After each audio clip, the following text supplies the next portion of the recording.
Howdy, Jacob here. Today we're looking at the Chef's Warehouse in the consumer staples distribution and retail industry. 1.7 billion market cap on 2.3 billion enterprise value. They distribute specialty food and center of the plate products in the United States, Middle East, and Canada. They include specialty food products such as artisan charcuterie, specialty cheeses, unique oils, vinegars, truffles, caviar, chocolate, and pastry products. Very interesting. They center of a plate products directly to consumers through a mail and e-commerce platform. Okay, interesting. Um, their PE currently looks very expensive to me, but growth has been astronomical. I guess no surprise there. This doesn't really remind me of a Factor or a, oh man, I forgot what the other food services are, but it doesn't necessarily remind me of that. This seems a bit more bougie, if that's the right word. But growth has been crazy outside of COVID. Their lowest year-over-year revenue growth was 9%, gross margin 20%, operating margin low to mid single digits. Not very impressive on the margin side or the return on invested capital side, but they really are growing on the revenue. Balance sheet has 50 million cash on hand, 53 million short-term debt, 665 million long-term debt.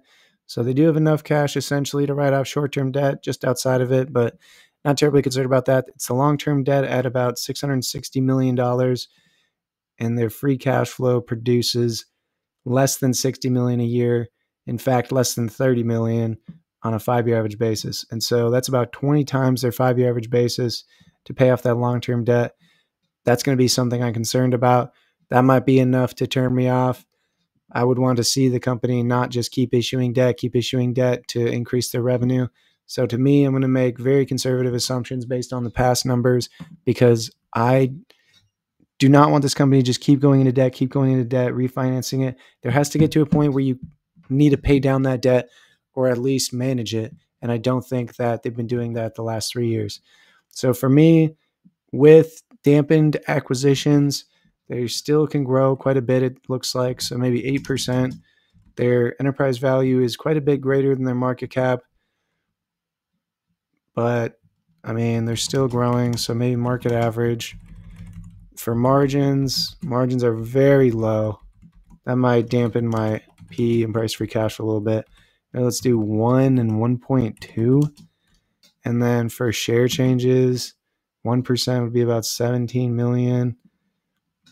I mean, they don't make really that much. So let's just say that they increase it with their stock-based compensation. This doesn't look obviously cheap to me. With these type of margins, with the growth being so heavy on the top line, not hitting the bottom line. And it's not because, it's a tech company going into R&D for everything. I'm just not confident in this business. And for me, huge drop before it gets the return I'm looking for. I'm just going to wait it out. I'm going to find other companies in the meantime that are very likely much more attractively priced based on my projections. So I hope you enjoy the video and have a great rest of your day. Thank you.